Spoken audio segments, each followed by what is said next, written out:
السلام علیکم ورحمۃ اللہ وبرکاتہ نحمد و نصلی علی رسول الکریم اما بعد وقال النبی صلی اللہ علیہ وسلم کل بنی آدم خطاء وخیر الخطائین التوابون۔ عزیز سامعین، آج میں آپ کو توبہ استغفار کی اہمیت بتانے جا رہی ہوں۔ ہم میں سے ہر شخص خطا کار اور گنہگار ہے، لیکن خطا کاروں میں بہتر وہ ہے جو ہم میں سب سے زیادہ توبہ کرنے والا اور اللہ تعالیٰ کی طرف پلٹنے والا اور اس سے سچے دل کے ساتھ بار بار معافی طلب کرنے والا ہو۔ حضرت انس رضی اللہ تعالیٰ عنہ بیان کرتے ہیں کہ نبی کریم صلی اللہ علیہ وسلم نے ارشاد فرمایا، کل بنی آدم خطاء وخیر الخطائین التوابون۔ رواہ ترمذی۔ یعنی حضرت آدم علیہ السلام کی ساری اولاد انتہائی گنہگار ہے اور گنہگاروں میں سب سے بہتر وہ ہے جو سب سے زیادہ توبہ کرنے والا ہو۔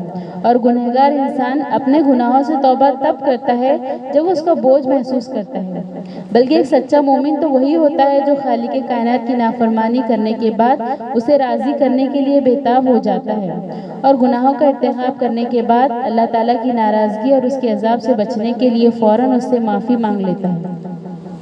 عزیز سامعین، بہت سے ایسے لوگ ہیں جو بڑے بڑے گناہ کا ارتکاب کرتے ہیں، بڑے بڑے گناہ کرتے ہیں، لیکن ایسا لگتا ہے جیسے انہیں ان گناہوں کے عذاب کا ڈر ہی نہیں۔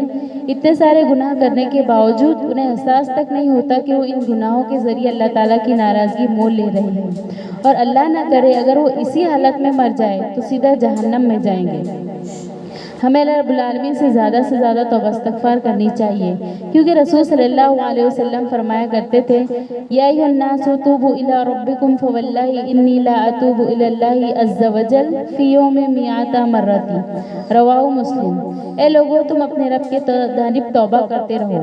اللہ کی قسم میں ایک دن میں 100 مرتبہ اللہ تعالیٰ کی جانب توبہ کرتا ہوں۔ جب خود نبی کریم صلی اللہ علیہ وسلم ایک دن میں 100 مرتبہ توبہ کرتے، حالانکہ آپ امام الانبیاء ہیں اور آپ صلی اللہ علیہ وسلم کے تمام اگلے اور پچھلے گناہ معاف کر دیے، تو آپ کی امت کو اور زیادہ توبہ کا اہتمام کرنا چاہیے۔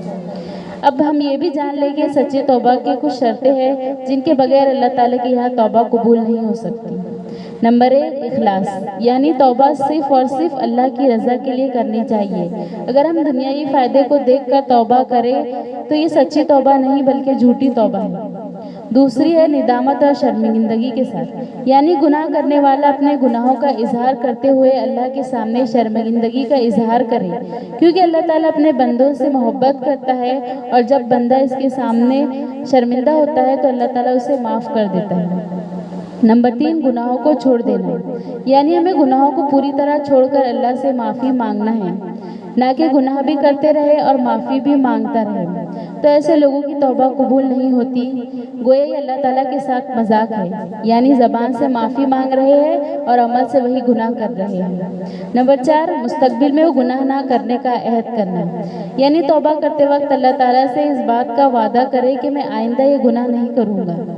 نمبر 5، توبہ کرنے والا توبہ کا دروازہ بند ہونے سے پہلے توبہ کرے، یعنی جیسے ہی ہم سے کوئی گناہ ہو تو ہم فوراً اس کی معافی اللہ تعالیٰ سے مانگ لیں اور توبہ میں دیری نہ کریں، کیونکہ ہمیں اس بات کی کیا گارنٹی کہ ہم کب تک زندہ رہیں گے، کیونکہ موت کے بعد توبہ کے دروازے ہمیشہ کے لیے بند ہو جاتے ہیں۔ لہٰذا میں ان الفاظ کے ذریعے اللہ تعالیٰ سے توبہ کرنی چاہیے، استغفر اللہ و اتوب الیہ۔ آخر میں اللہ تعالیٰ سے دعا ہے کہ وہ ہمیں زیادہ سے زیادہ توبہ استغفار کرنے والا بنا دے، آمین۔